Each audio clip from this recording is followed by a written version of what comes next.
oh man, Jesus. But now it's so far away. I can't get her information in here. How do I go around? On Instagram. Yeah, I'm on it, but forget how to do it. I did it only one time. So I have to hit this thing, no. Let's see. 701. Presidential. Swipe for the story.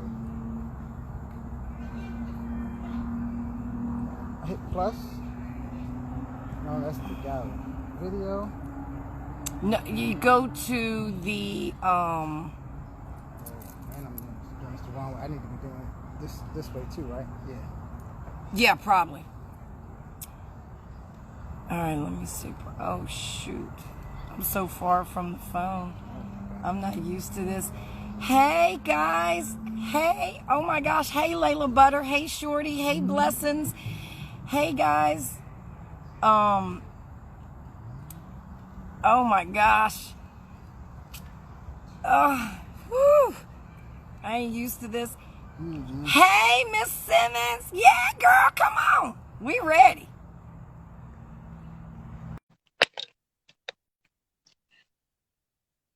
It's hot. It's hot. Oh my gosh, you're so beautiful. Look who's talking. Look who's talking. How are you? I'm good, Queen. How are you? I'm doing well. I'm doing well. I came outside. Might have been a little tactical error on my part. But I got dogs. And so I was like, okay, I can't do this at home because we got a new puppy and I knew he was going to be crying and whining. So I was like, let me go to the park. Girl, I thought there was a whole COVID thing going on. Clearly not. This place is packed. Listen, depending on where you're at, you'll be like, COVID what? Who? COVID, huh? Yeah, it just depends on what part of the nation you're in. I'm in Virginia, and let me tell you, they got soccer games going on, baseball games going on. You name it, it's happening. Yeah, I'm in Texas. And we were in a little bit of denial in the beginning, and I think we're trying to figure it out now because we went and peaked again. Yeah. So I'm telling you, it just depends on. We were in Omaha, and it's shut down there. There's like nobody on the street. So it just depends on where you go. Well, that's probably what they need to do to Virginia. Just shut down and let it be a ghost town for a couple of weeks, and then we restart, again. But that ain't happening because, girl, they got soccer games going on, softball games going on. That's it. Look, I am so excited to meet you. This is amazing because, I didn't know anything about you, a week ago? Listen, let me just say we are so thankful. Thank you so much for having me because a lot of people only know we exist when they see us with influencers like yourself. So our heart goes out to those who have decided to, if nothing else, honor the fact that there's another option out there. And it's not about endorsements. It's about, can people just know what's really available to them? So we're so thankful. It's the exact opposite of the reception we've gotten from mainstream media. We'll get into that. But I thank you so much. Girl, they don't like me either. So thank you for making room. I'm used to it. But look, and I want to put this disclaimer out real quick. I want you guys to know this is Mrs. Jade Simmons. She is a independent 2020 presidential candidate that a lot of people don't know about. But I want to put this out here because I've been getting a lot of hate mail, right? Oh my God, so much hate mail. I apologize. But I want you guys, no, it's good. I got tough skin. Yeah. But what I want people to understand is this is not about Black Connection saying you've got to vote for her, this, that, and the other. That is not what this is about. It is not about trying to sway your vote in any way, shape, or form. What it is about is laying all the cards on the table. Yeah. It's letting you know, yes, there's Biden, yes, there's Trump, but guess what? We have an independent right here you know, that is running that unfortunately mainstream media is not telling anybody about. On purpose. Like let's just Yes, keep, ma'am. I feel like from the bit of research that I've done, you keep Yeah. it real. You keep it real. So let's continue in that theme. Yeah, and they And, are doing it on purpose. oh my gosh, One, it's because so you know they don't intentional. want an independent to win. Two, you're black. Three, oh, you're a woman. Yeah, you got all the strikes against you, baby I'm girl. gonna tell you what four is. Four is I actually have policy plans and procedures that would benefit the majority of America. And what people don't want is an actual viable voice that says, Yeah, listen, I am proud to be a president for all, but you better believe I'm going to be unapologetic about initiating proposals that would provide opportunity and access for more Americans. We can't call ourselves, you know, great just because we like the way that sounds, right? We have right. to actually live up to all this wonderful rhetoric and messaging that our nation stands for. And this moment right here is so crucial and so powerful. Why would we do the same thing we always do? So I've been running since January, by the way. We didn't announce until February because we thought it was crucial to file your paperwork before you get out here. We thought the media would not cover you if you were not serious. We saw that standard was not actually the case. So we've been running for almost 8 months now. Seriously, real proposal, real policy, real intention.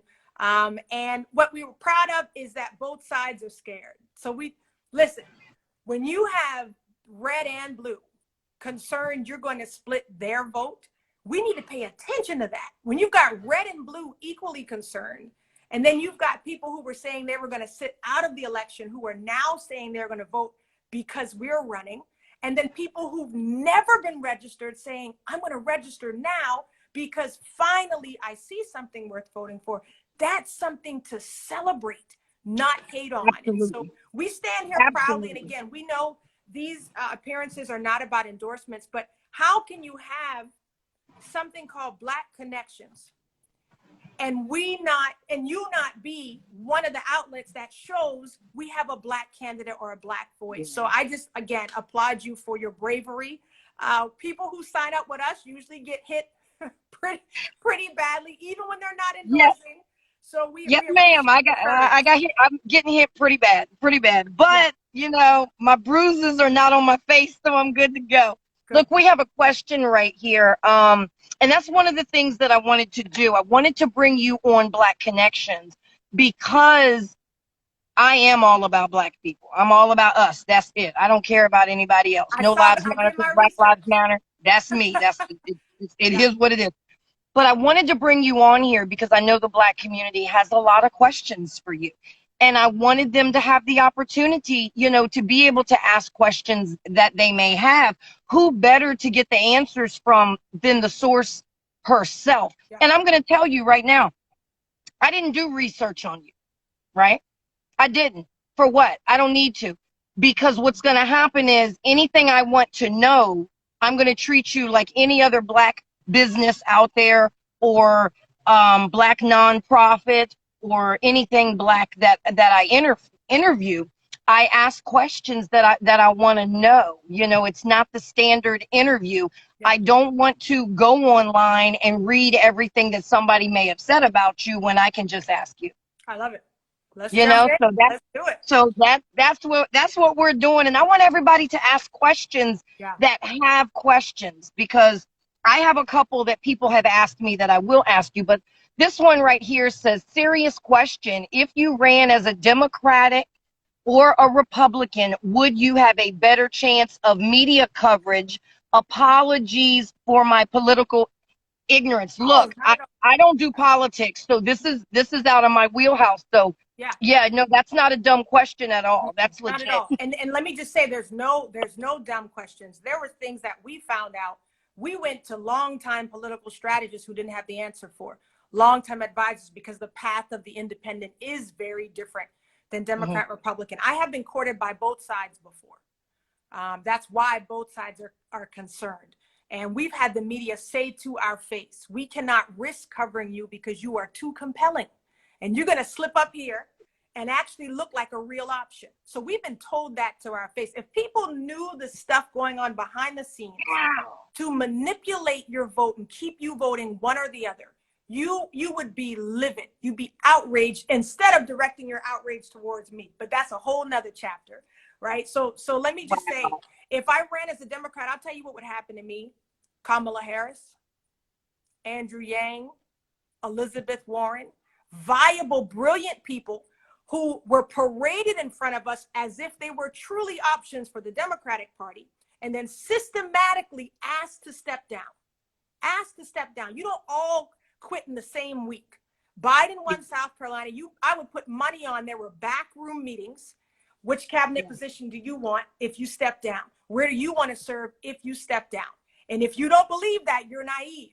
So what happened was they pretended that the Democratic Party was a party of the people, and for a few months let you gain your hope. I saw Black women who were excited about Andrew Yang because he was talking about stuff that affected them as retail workers. And then he was systematically sniped out of the system just as he gained traction amongst especially young Black voters.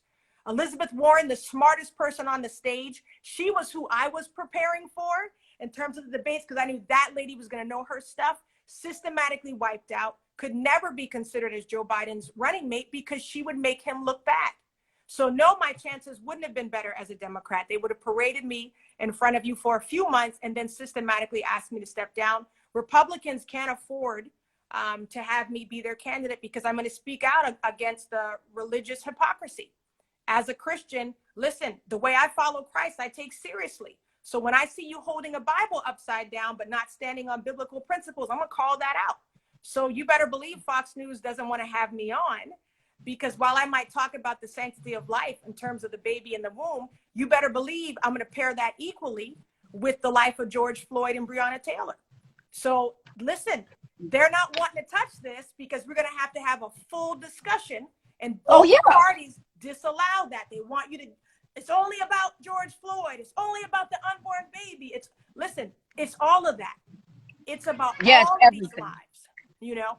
And so I'm forcing a different conversation that neither party wants to have because most Americans think like that. Most Americans are able to be nuanced, have complexity in their thought. Even if they lean conservative personally, they love somebody from the LGBTQ community. They're best friends with somebody who had an abortion.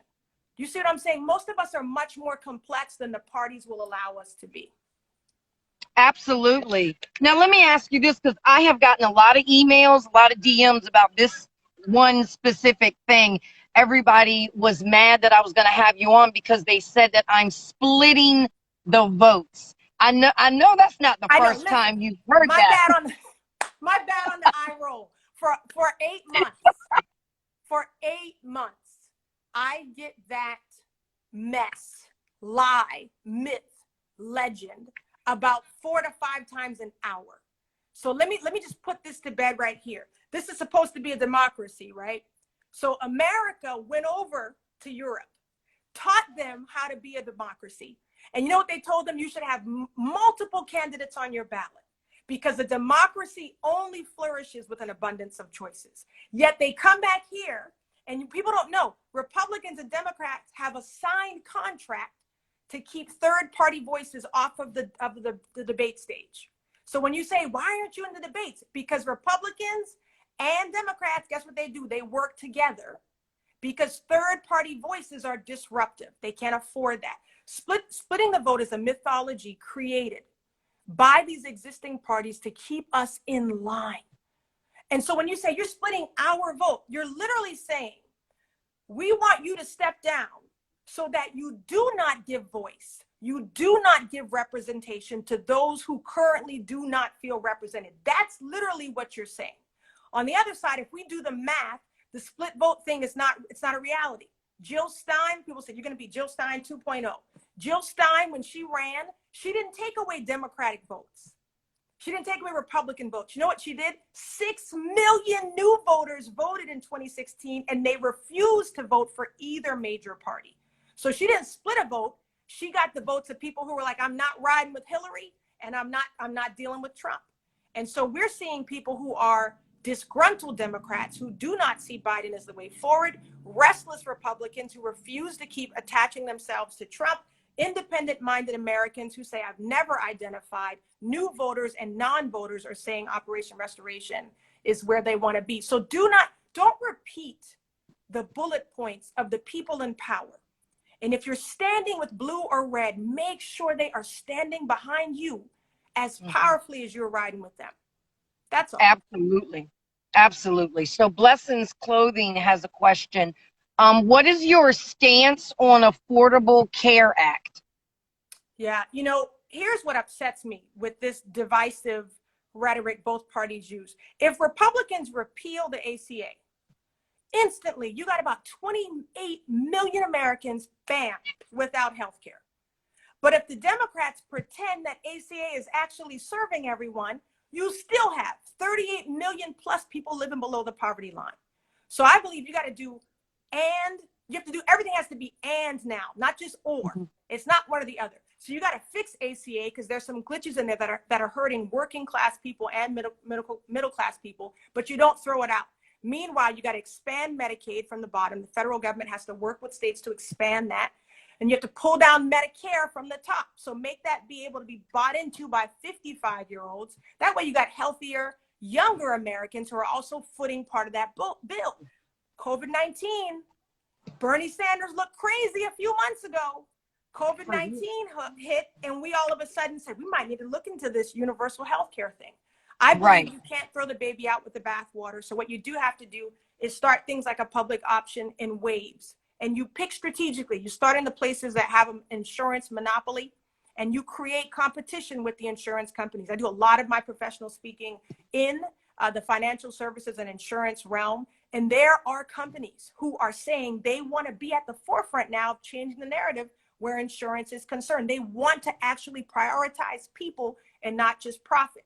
That's who we partner with, not the companies that the president continues to bail out and not ask for anything in return. So it's a multi-level approach. And I talk about doing all four of those things.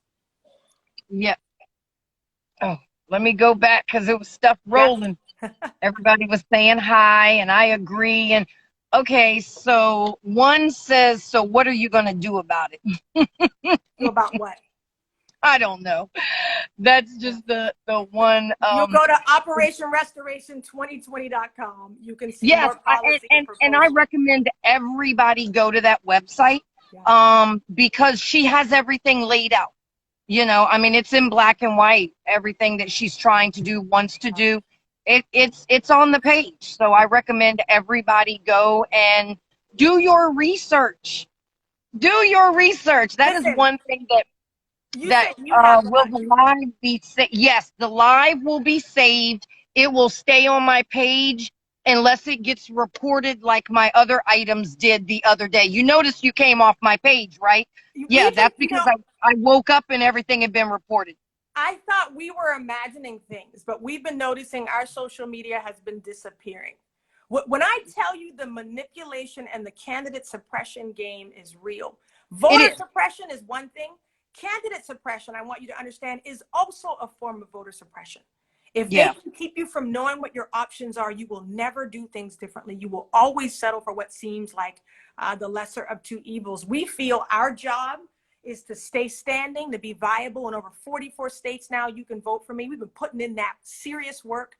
I personally have been on the streets gathering signatures to be on the ballot, out there with my mask, my glasses, talking to voters who often don't know that it's me. But when they find out, they can't believe a candidate is actually in the streets with people. But where else should the next leader of this nation be but understanding what's actually going on in the ground, in the communities they say they want to serve? Yes. Okay. Blessings Clothing says, what about the NRA? What about them? What do you want to know specifically? Right. So while we're waiting for that, we have policies and all, because that is the first thing folks ask when you debate policies. I send them to the page. Yeah. We even put on there, we call them, thanks to Elizabeth Warren. Y'all remember that shade she threw at Amy Klobuchar? She said, your healthcare policy can fit on a Post-it note. I said, that's actually brilliant. Let's come up with a form of our policy that can fit on a Post-it note, because we know the average person is so busy living their life, they're not going to spend hours on your policy. So what we have done is, in addition to laying out policy in detail, we have these top 20 visionary platforms that just tell it like it is. And I think we have about 10 or 8 released now, and we'll continue to release more so that you can see that and really be able to just know short and sweet where we stand on the issue you care about. Gun control is one of those that's coming up very soon as well. The NRA, the NRA was, how would you change some of the things with the NRA? Well, you can't change the NRA. It's a private organization, right? What you can do, though, is do this hard work, which we have to do with international affairs. Separate the leadership from the people in the organization. You and I probably know good, law-abiding, common sense gun owners, right? We're in Houston, Texas. So I'm in a southern state. I'm from South Carolina. I know people who are hunters. I'm not one of them. But here's the thing. The hunters agree with me. If you need a military grade weapon to gun down Bambi, we got a problem. Hunting is probably we got a not huge your problem. Yeah. So I listen, most gun owners will say they agree with different forms of common sense gun control. I think we have to be very careful about getting military grade weapons out of the hands of average citizens. I know we've talked about that where police are concerned as well, but until you got those weapons out of the hands of civilians and out of criminals, you want to make sure that your police are equipped as well. But with the NRA, I don't want to take away a person's right to protect their family with a gun, right? If that's how you do it, then God bless the criminal who slips up on your property, right?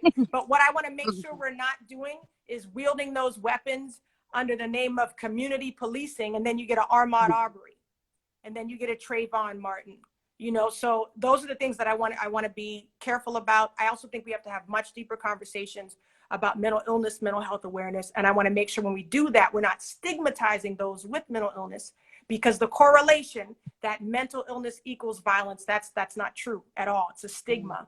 But we do have to look at those who have committed these crimes and have been mentally ill. But I think we have to have a lot more responsibility with gun ownership. I think we have to have consequences. You know, when you got guns that are not stored properly and are being stolen by people to be used nefariously. So I keep talking about a nuanced conversation we have to have. You're not just pro or against. There's a lot of gray area that must be explored, and the motivation must be the people that we're serving. Absolutely. Now I have one of the questions that I got was how do you feel about all the stuff that is going on in the world with the police officers running amok pretty much, and if you were elected, what would you do, if anything, to try to change that situation? Yeah, I'm the daughter of civil rights activists in Charleston, South Carolina. So we're from, you know, a beautiful city with an ugly past. One of our first slave ports 5 years ago was, you know, the massacre at Mother Emanuel by Dylan Roof. So you're talking to someone whose father used to take her to KKK rallies so that I could look hate in the face. Another thing my father did, he's been instrumental in the fight against getting the fight for getting the Confederate flag off of the state capitol. So this is a man that I grew up with. My parents, we had to be aware of what was going on in society. And police brutality, and these, unfortunately, these murders, they aren't new. They aren't new. The only difference this time around is COVID-19 had us so shut down, we couldn't ignore it. We, meaning everybody, not just white people, Asian, all of us, because these murders have been going on and we've had the luxury of continuing on with our lives and looking the other way. So I think we have an historic moment to talk about police reform. And I think that it also must include conversations about creative collaboration with law enforcement.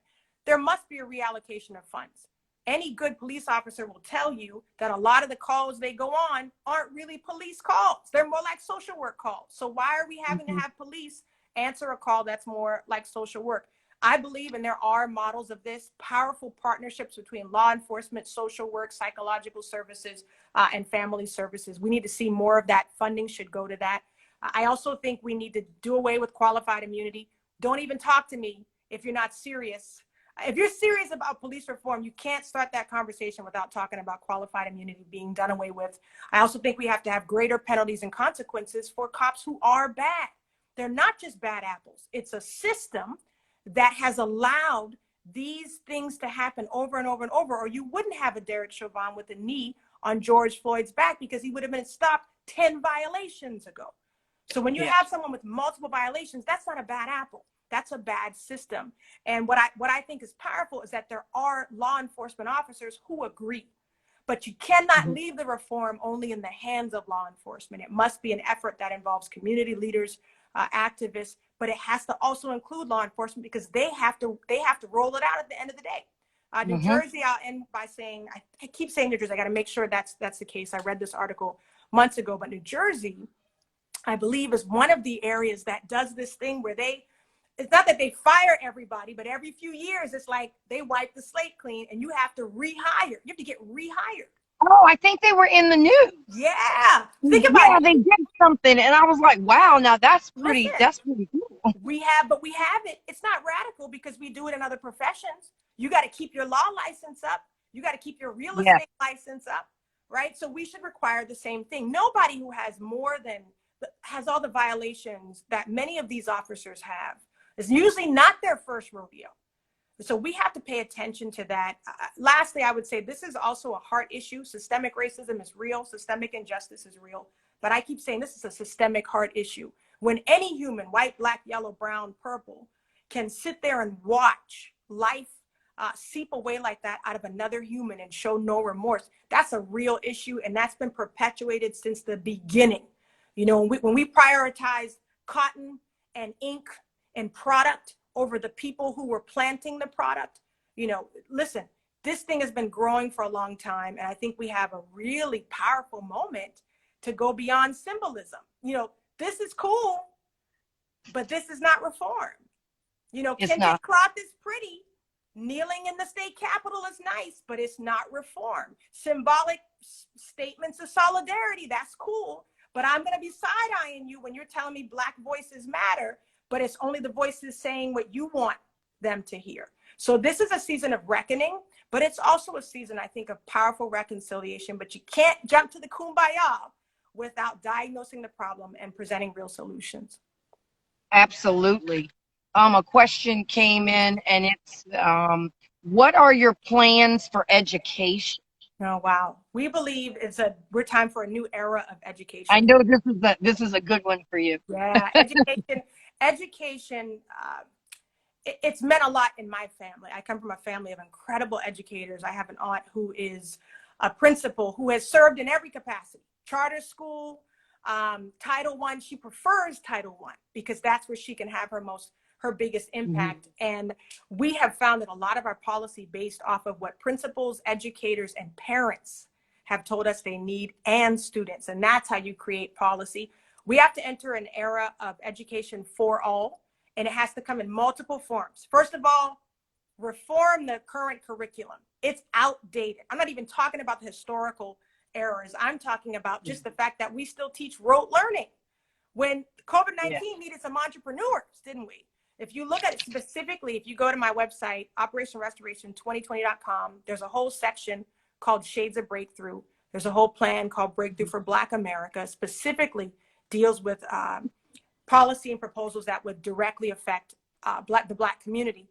I lead with education because the news is only covering police brutality and law enforcement right now. So I wanted to have something different, but you better believe you'll also see criminal justice reform and economic reform. The three have to go together.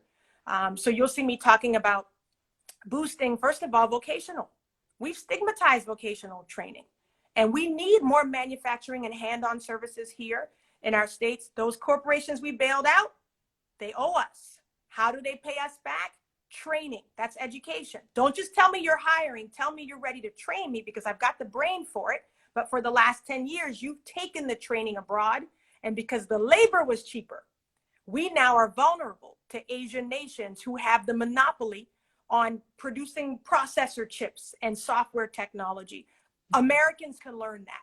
So train us, the people who've been put out of work from COVID-19, train us to do the work, hire us, produce new manufacturing centers here. Bam, you got new jobs right after COVID-19. Education for all must also mean reform. You'll see me talk about reforming Head Start.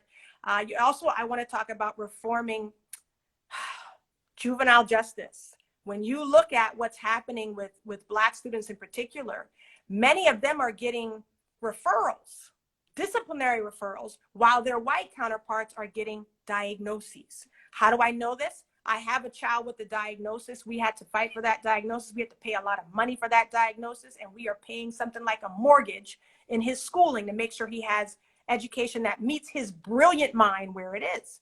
And my husband and I said, how many other Black kids could have paid what we paid just to find out what the issue was, and then make sure it didn't get mislabeled as a disciplinary issue when it really was a learning style issue, you know? And then who could afford month after month after month to pay for what he needs? It shouldn't be that your education is limited by your socioeconomic status or the neighborhood you live in. We believe that all schools should elevate to being schools of choice. So I'm passionate about it because I believe so much begins and ends with how we're. Yeah, I knew that one was gonna get your blood going. I knew that one would get you.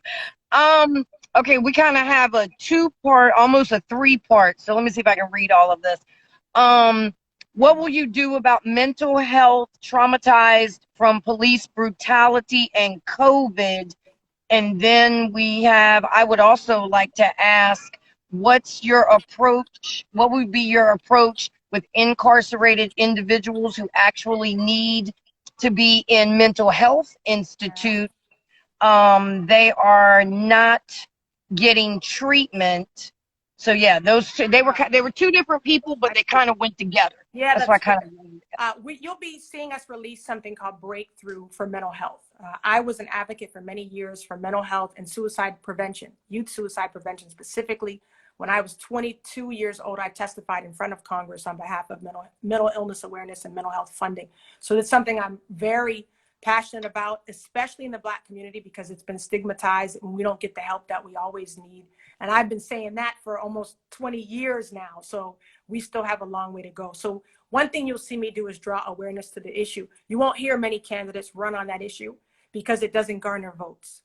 But what you got to start asking for now is that your leaders actually care about things other than attaining power or retaining power. So you'll hear me talk about homeless and the mental health crisis there, because a large majority of our homeless population is also suffering from mental health, mental illness issues. And you'll hear me talk about that, and you'll hear others not talk about it because homeless people don't vote.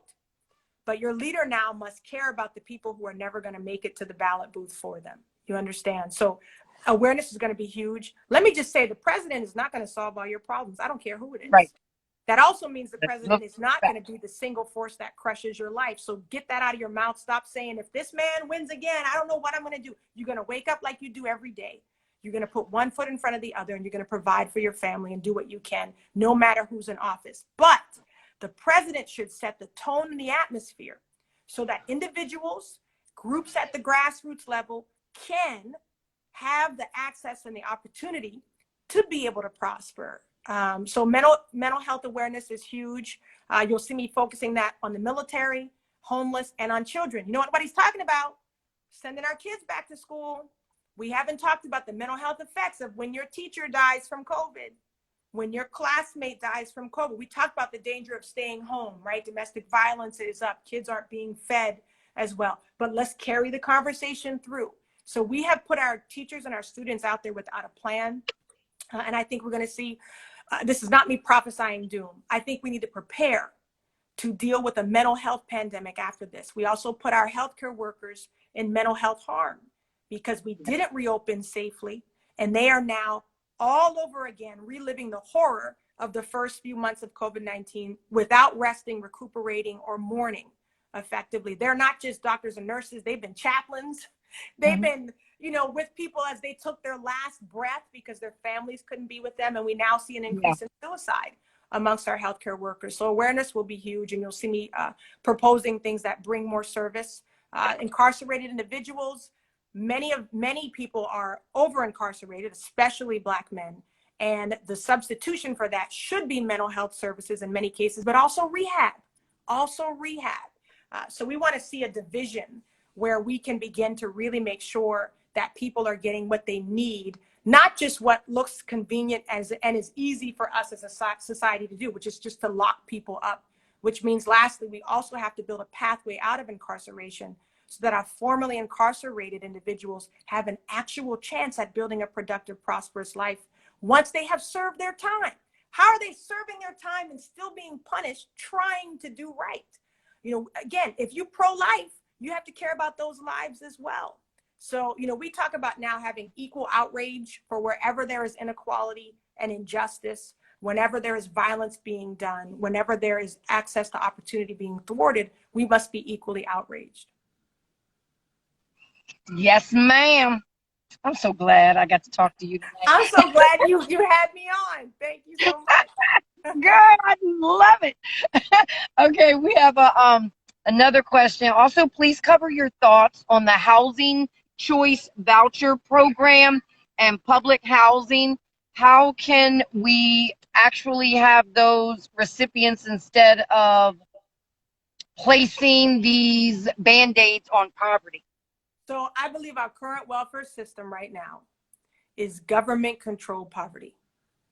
And if we don't reform welfare powerfully, that doesn't mean yanking people off of assistance in the middle of COVID-19, but it does mean allowing them to have a savings account and save more than $2,000. It also does mean that when they get a promotion, that the promotion doesn't penalize them.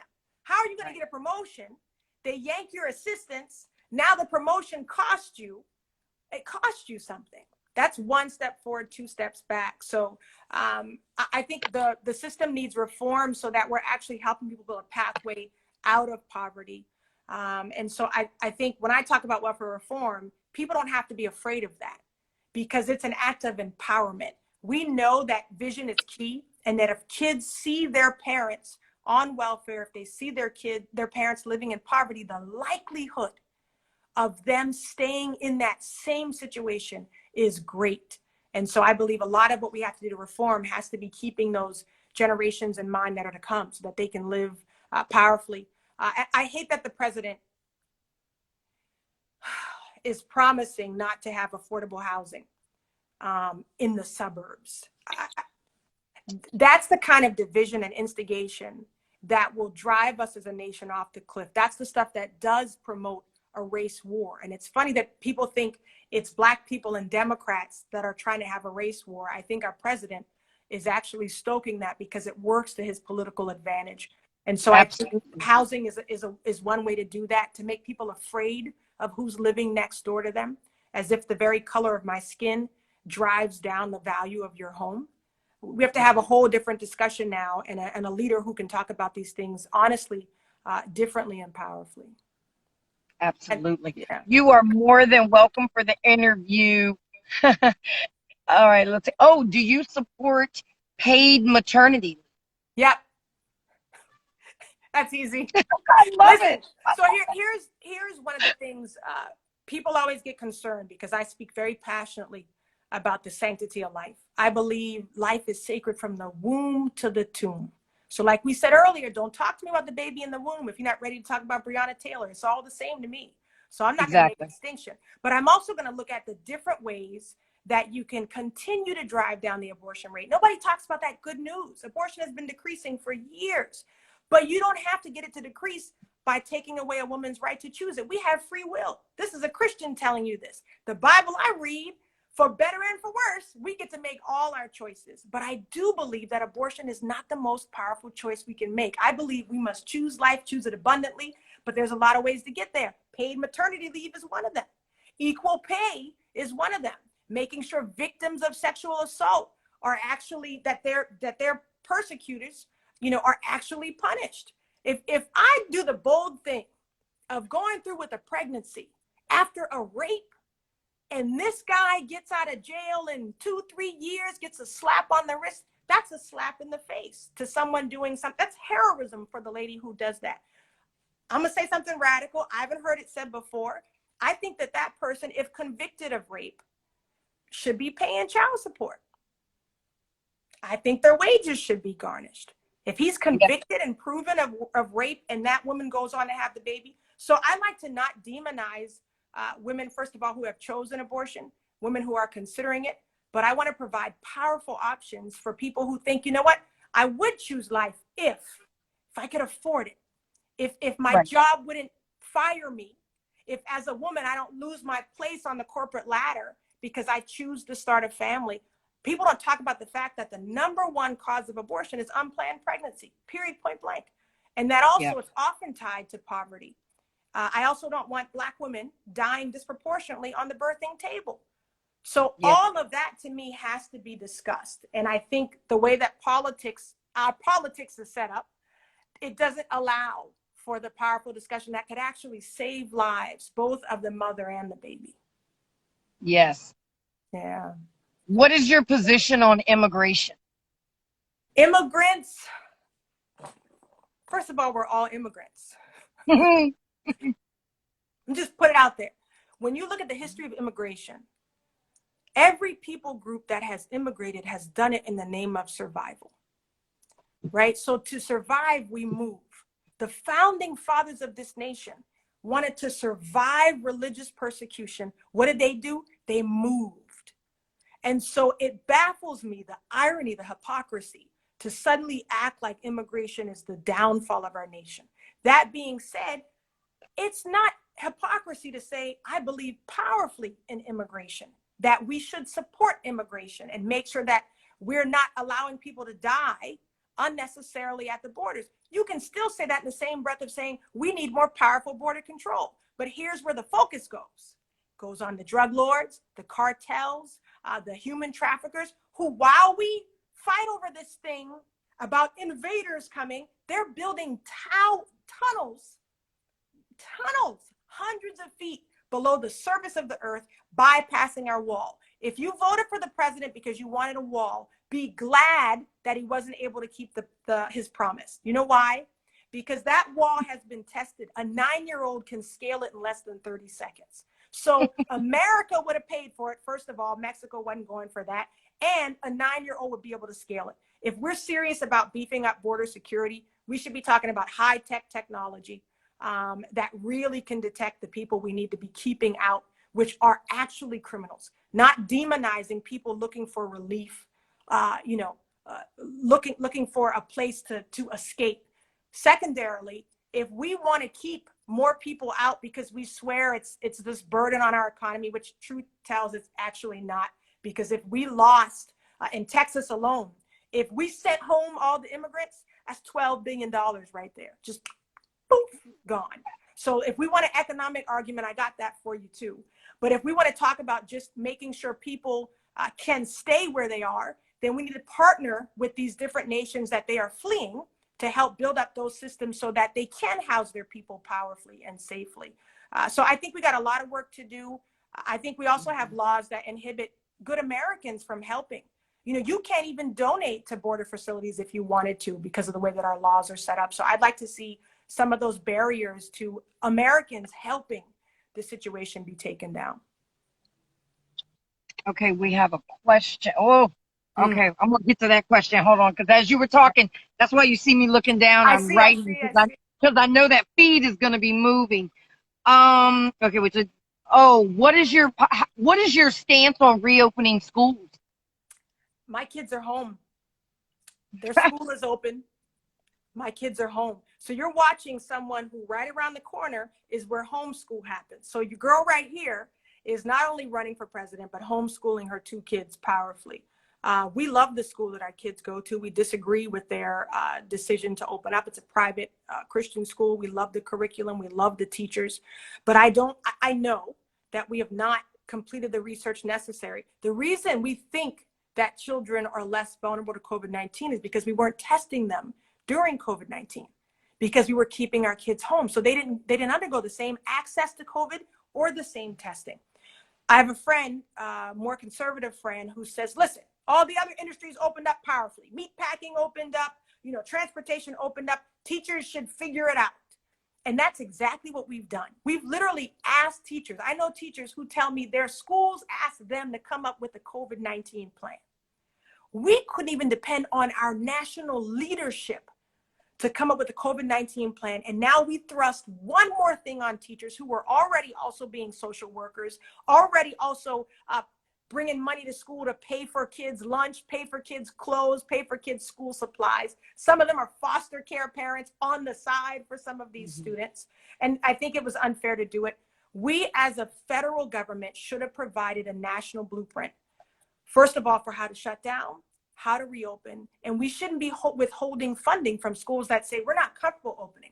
Their funding goes to help them distance learn more powerfully than the schools who are actually opening. There are areas who just have not been affected in the same way from COVID-19. If they want to open, that funding goes to help them make sure they continue to prevent the spread of COVID-19. We politicize this issue, and I think it's going to cost us kids. We have not, this friend of mine who says, just have them, risk is a natural part of success. It's true. But let me help you do some math here. I don't care how small the percentage is. If you tell me, listen, only 1% of people die from COVID, we're going to probably lose some kids, but it'll only be a few. Do me a favor. Put your kids in the few. Imagine that it's your child that dies, that it's your wife who's the teacher that dies, that it's your husband who's the gym coach that dies. And then come back to me and tell me if you're okay with that risk. So one of the things you'll see us release, I do have a VP candidate, and one of the things that they are working on, I'm trying to be careful with my pronouns, because we're so excited about who this person is. But one of the things that they are working on is a strong plan for reopening in the new year, because we unfortunately believe we're going to shut down one more time before 2020 is over. Yep. Wow. New York, I see somebody said, listen, I knew a teacher from New York who's visiting here in Houston was telling us how they had to come up with their COVID-19 plans. There's still not even a school calendar. And she thought the plan was so bad it would be denied and they'd get to not go back. She said the plan was passed. And she thought, this is an awful plan. And they're still reopening. I don't want us to look back at this and feel like we willingly sacrifice children in our restlessness to get back. Not that our pain is not real, our economic stress and distress is real, but it's not worth to me even one child dying unnecessarily. Absolutely. What do you think about more congressional oversight for the Veterans Administration? Yeah. The VA is one of the most understudied bureaucracies. Vets are dying, homeless, and etc. Yeah. I come from a huge military family. Yes, my VP candidate, their background is military. They come from a military family, and you better believe we're prioritizing the military and military families. And the VA is at the top of the list. Here's what's bad. It's not understudied. We got the information. We just don't act on it. So one thing we do know is that the, female health care at the VA is awful. I know people. It's horrible. If it's existent, right, wherever you are. I know people. Yeah, my daughter's going through the mess with them now. Yeah, who have 100% coverage and don't go. We also got to talk about why the infertility rate of women who get their care from the VA is exceptionally high. That has to be looked into. That's new research being done. So since I care about life, I definitely want to help women who are trying to have families who can't. That has to be looked at. One of the issues that my friends who are veterans and who are dealing with these issues tell me about is they say, you don't see a lot of veterans who work at the VA.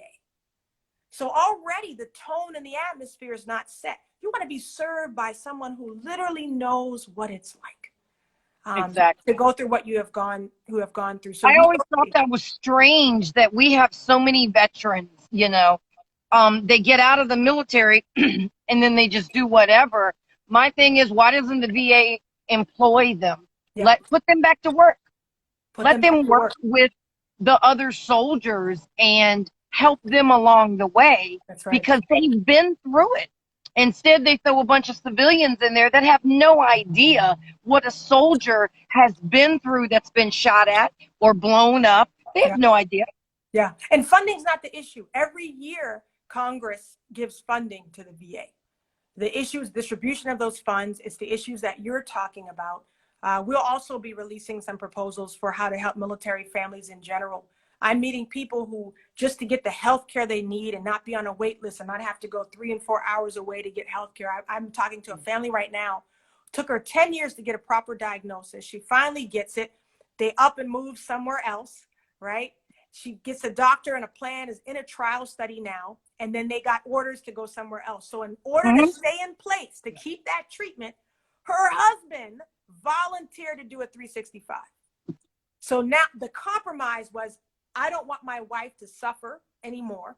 So that she can stay in place, I'll go abroad for a whole year. That's detrimental to a family. That shouldn't be the trade-off. My ex-husband left for a year and a half because of similar situation. I mean, I had to have a complete hysterectomy when I was 30 years old. Oh my gosh. Because Uncle Sam wouldn't, you know, tend to what they needed to tend to. Instead, they kept just sweeping it under the rug, and it got bad. You know, I mean, I almost died. It's funny you say that, because the women And I wasn't in the military. I was a spouse. You said 30 You know? 30 is so young. Yet we are hearing that hysterectomies are routinely the first thing prescribed for women who are getting their care in the military, especially at the VA. And so that's something that concerns me, again, because I believe in the power of life. I think that people are our most valuable resources, and family is a beautiful thing. And for those who want to start one, these shouldn't be the issues that get in the way of doing it.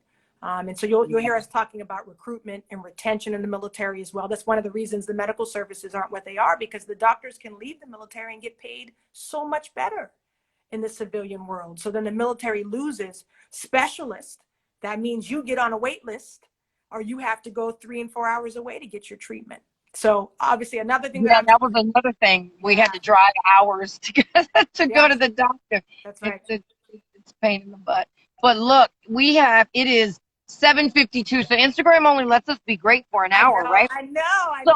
So what I want you to do is I want you to just talk about how important it is for us to get out and vote. And it's not even about, you know, we're trying to push everybody to vote for you as much as we are trying to tell people, hey, look, you got options. Yeah. There are options out there. You don't have to go with A and B. There is a C as well. Yeah. And that was one of the reasons I wanted to have you on, because I wanted everybody to know they have options. Yeah. Listen, lady, I thank you again for providing the space, and for everybody who looked on and asked questions. Thank you. You know, probably the biggest frustration have been the people who come for me and hadn't done an ounce of homework. They come for me assuming one thing or the other. But I do understand the fear. Everybody wants to get the current man who's occupying the White House out. I get it. Listen, I agree with you. I just don't agree right now that the other option being offered is the solution. If we're serious about this moment going beyond symbolism and actually equaling reform, then you can't elect the person who was given to President Obama to calm down the change rhetoric, to be the paradigm shifter into the future. That's just, you talk about math, do that math. It's not even about throwing shade at VP Biden. We know he's character-wise going to be better in many cases than the president. But do we just want to feel better? That's a waste of this moment. We got to do better, and we have to be better. So I love that we've had this I'm all for changing the narrative. Oh, that's literally what I do every day. Try to change the narrative. Story. And the thing is, the story is real. And so, listen, you have every right to wonder if I'm qualified. I proudly come to you as a non-politician. I know the current president ran on that, but it wasn't really true. He's been in bed with politicians for most of his life. He's funded both sides of the aisle in his interest. So what you're going to get in me is a leader who brings a new lane of leadership with a priority on how do we communicate powerfully through this time. You can either keep an instigator in chief, or you might have an absentee in chief. We have to have somebody who can speak powerfully into this moment, change the atmosphere and tone so that people at all levels of the stratosphere can actually have access. I can't promise you the outcome, right? I can't promise you you're going to be a millionaire. What I have to promise you is you have the access. You say in Black Connections, I love it, in your vision statement, you said, we want to make sure that Black businesses are perceived to be as equal as our counterparts. I'm going to take it a step further. I don't want them to just perceive you as equal. I want you to profit equally. I want you to impact equally. I want you to be funded equally. And so if you're serious now as a voter, I'm not going to demonize you if you haven't voted or you didn't vote in 2016, because I understand the feeling of feeling like you didn't have anything to vote for. But this is the season. Register now, because the shenanigans are real on both sides. I'm a prediction right here. You're not going to know the results of the election on November 3rd. That's the prediction.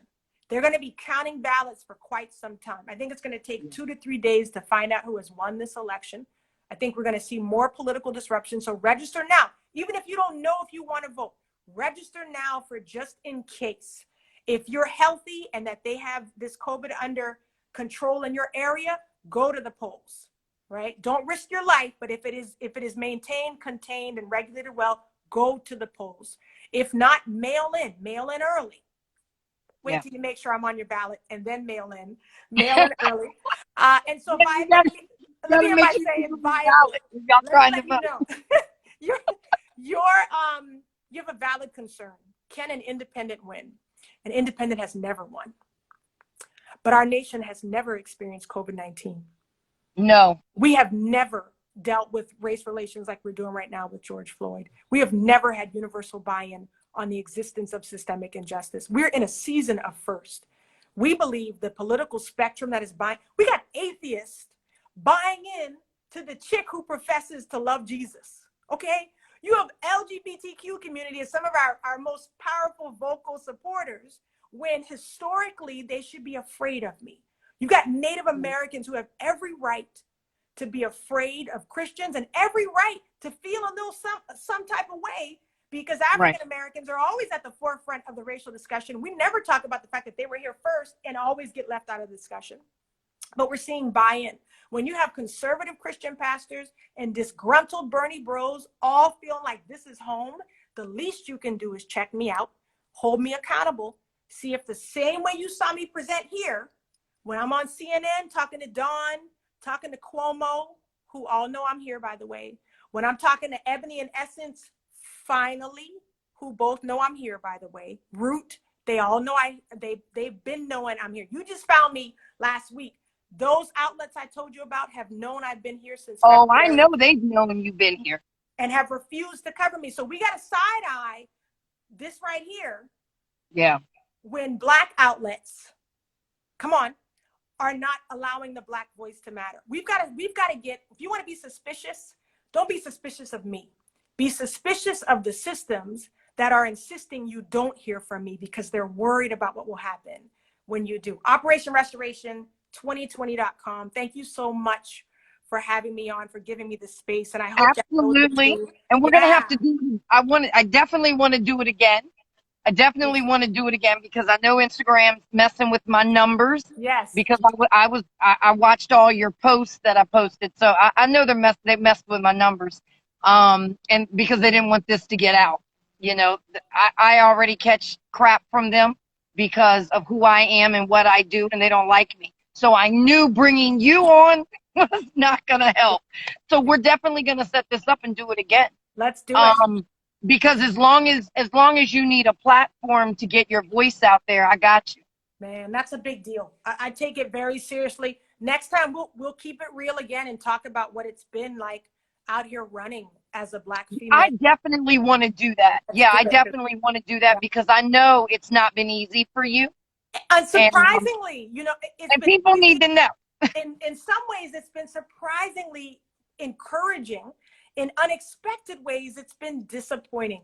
And so, but these are things we got to talk about as a community because we got some stuff to fix behind our own closed doors. But let me tell you, I don't care if you came at me with hate, any of you out there came with doubt, I'm going to serve you anyway. I'm going to love you anyway. I'm going to honor you anyway. I'm going to protect you anyway. So we're good no matter what. Absolutely. Well, I'm so glad we got to do this tonight. Yes, and I will be in touch with you because we need to do it again for sure. Because we've got so much to talk about. And if they're not going to give you an outlet, well, you got mine. So I'll give it to you all day because people need to hear you. Yeah, I appreciate it. Thank you so much. Keep watching us. In 44 states already, you can vote for me. We're in position. We can still win the Electoral College just like everybody else. So yes, we're not going anywhere. We're going to be standing tall. until the rest of America finds us and decides that our vision is the one they want to vote for instead of the fear that the Republicans and Democrats would rather them be in.